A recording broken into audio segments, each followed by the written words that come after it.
How did you turn your passion into your profession?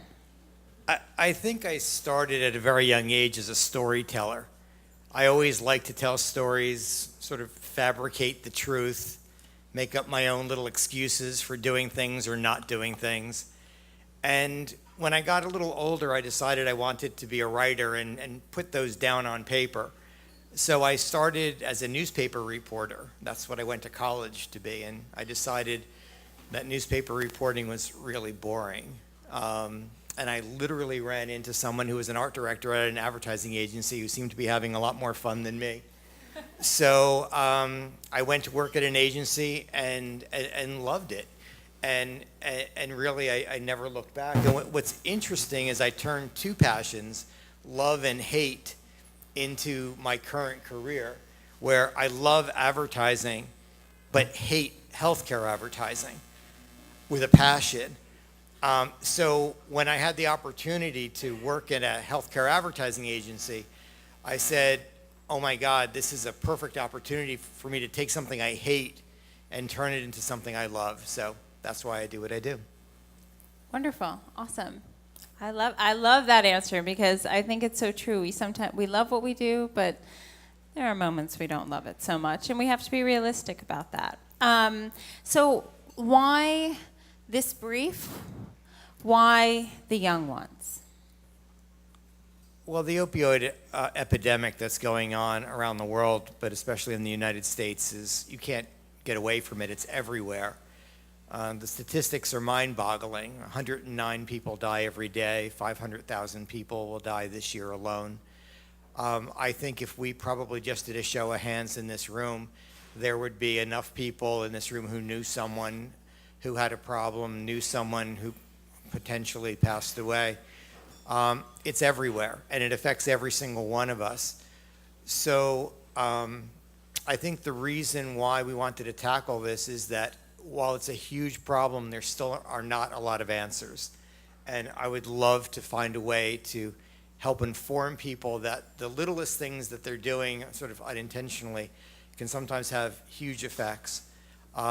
And why the young ones? Well, it attacks you guys almost as much as any other group, any other demographic in the country. So I think you guys are perfectly positioned to help change the world.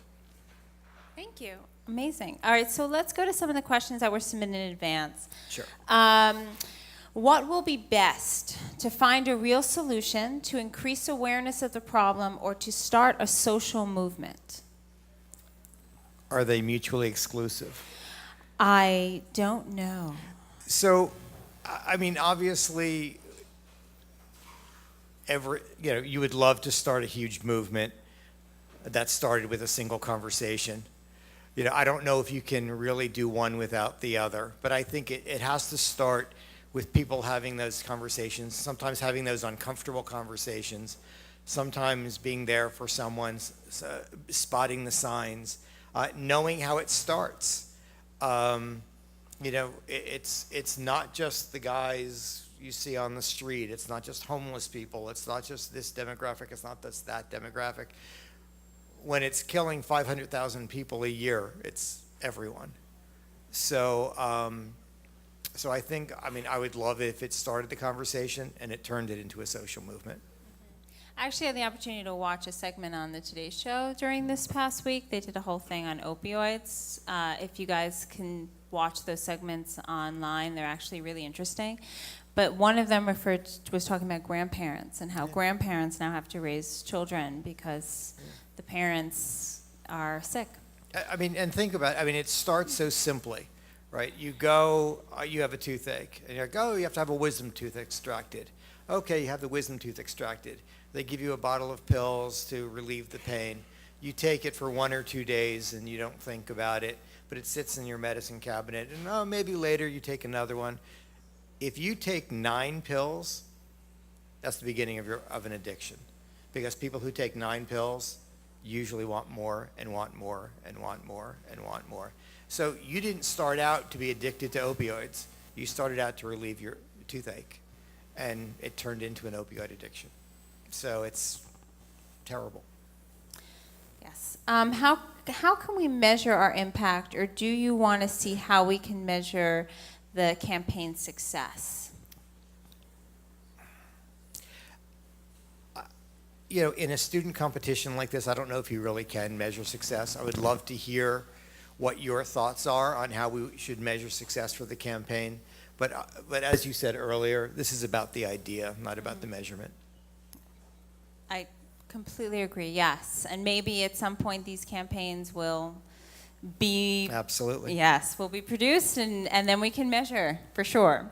That would be the goal. Can you explain a little bit more what you mean by opioid or overdose? Sorry, opioid overdose is closer than you think. Yeah, and I think what we mean by that is it literally is everywhere.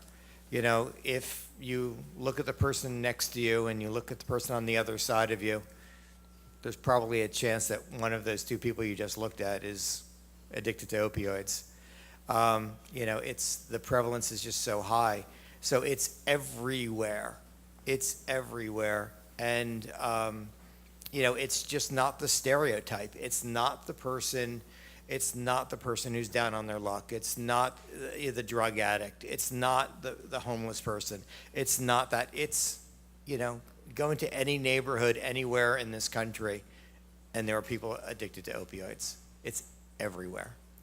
Should the campaigns address specific drugs or be more general as like PSA? And who is the client? Can students pick a client or a specific drug or organization? Or is there something FCB Health would like the student campaigns to focus on specifically, or be more general about opioid? I mean, right now we're looking for a general public service announcement that it will be underwritten by actually a pharmaceutical company who creates a product for opioid addiction, but it's not going to be signed off by them.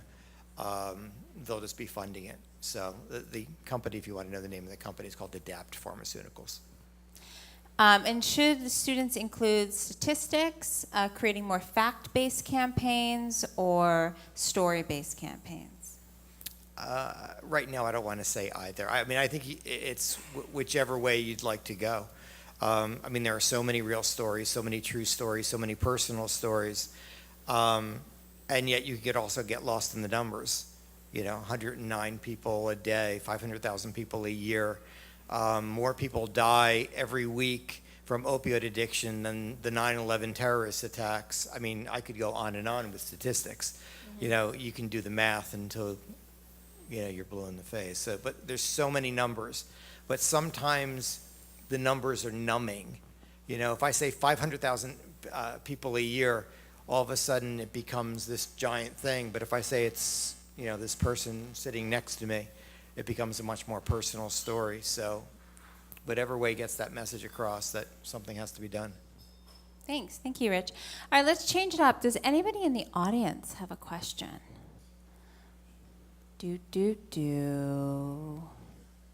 Yeah, over here. Sure.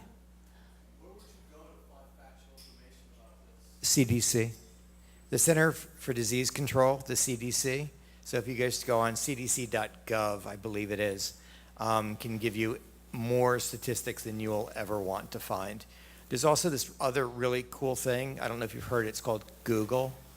You can probably find some statistics there. So just for those tuning in online who may have not heard, the question is, where can you find information on the statistics for the opioid addiction? Google is one option, and the CDC is another option. If you go to their website and look up opioid addiction and statistics, you can find information there. And if you type in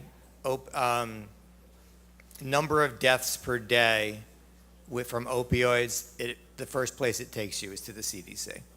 Great. Thank you so much for your question. We have one more that we're going to take from Facebook. By the way, this is Kasha, our lovely Vanna White for the evening. Hi, Kasha. Or Vanna Black, because she's wearing all black. Robin Landau has a question. As audiences, people take opioids are a very different audience than their families and friends. Do students select an audience, or do they have to aim at all of the listed options? Well, that's the beauty of the competition, is you get to make choices. caregivers, family members are hugely, hugely important to someone who is addicted from opioids. Parents are in constant worry about their children.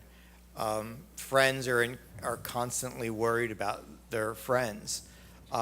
So much so that it's almost like they don't want to let them out of their sight. It's really bad. I recently was in a focus group with a woman whose son had an opioid addiction, and she said that every morning when she goes into his room, first thing, to wake him up in the morning, she's not sure whether he's going to wake up. I mean, that's the type of sort of angst the parents have. I'm just not sure. I'm not sure if my son or daughter will come home any night. So, I mean, that's what's going on.